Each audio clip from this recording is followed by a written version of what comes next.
कुछ महीनों पहले यहाँ किए गए अन्वेषण का अभियान शाहिद है कि इस बाग में सांप तो रहते हैं, लेकिन आज मैं जिस सांप को देखने आया हूँ उसका आकार मेरे लिए हैरत की बात है, क्योंकि आज तक इस इलाके में इतना विशाल सांप मेरी नजरों में नहीं आया।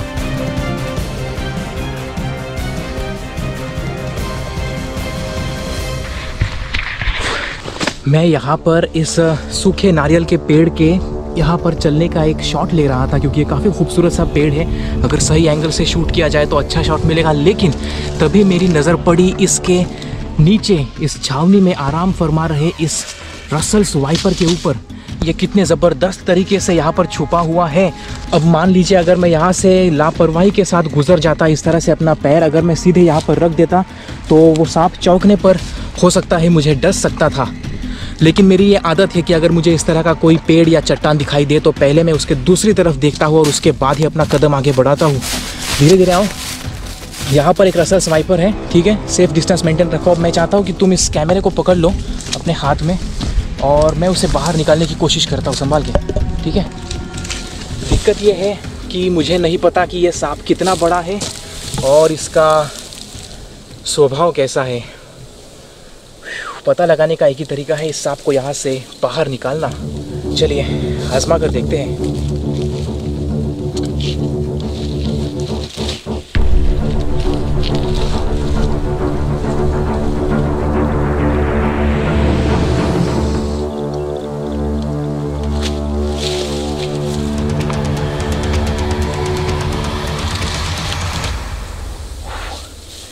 ये सांप तो बहुत ही बड़ा है।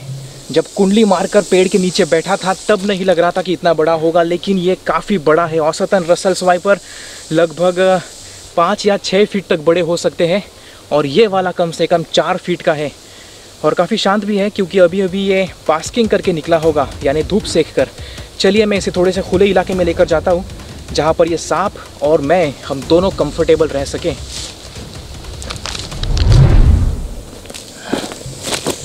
वाओ, आप इसकी फुफकार सुन रहे हैं?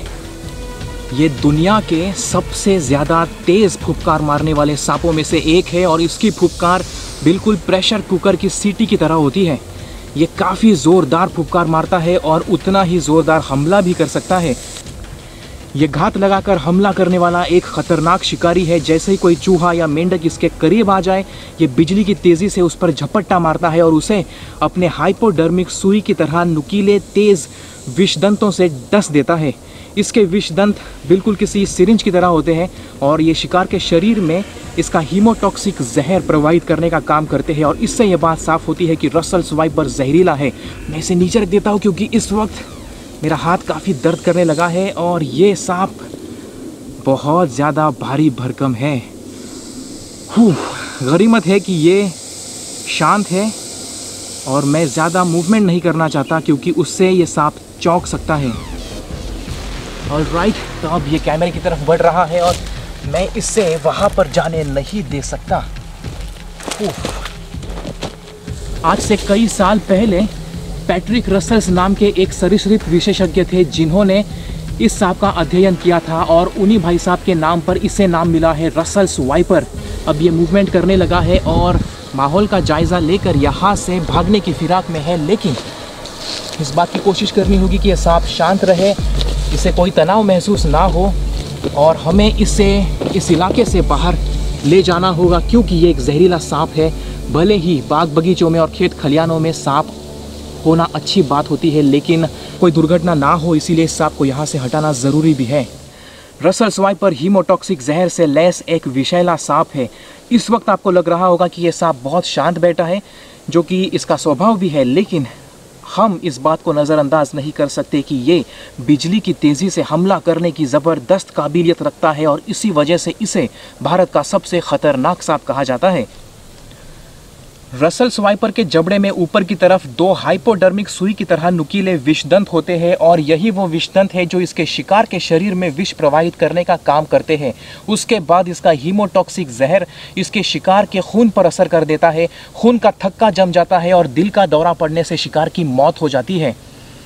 ये सांप अपने जहर की वजह से ही काफ़ी बदनाम है, लेकिन सच्चाई ये है कि इस सांप का जहर बहुत सारी दवाइयाँ बनाने के लिए काम आता है और जो विश्व प्रतिरोधक दवा है वो भी इस सांप के जहर से ही बनाई जाती है।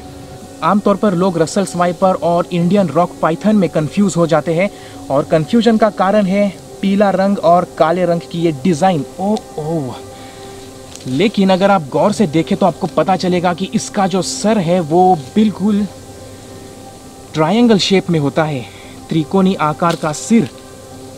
लेकिन इंडियन रॉक पाइथन का सिर काफ़ी लंबा होता है इस सांप की तुलना में।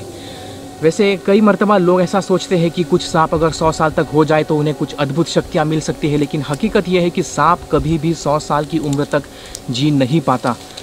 और रसल्स वाइपर की अगर बात करें तो ये लगभग 15 से 20 साल की उम्र तक जी सकता है अगर इसका सामना इंसान से गलत तरीके से ना हो तो, क्योंकि लोग ऐसे सांपों को देखकर मारना पसंद करते हैं।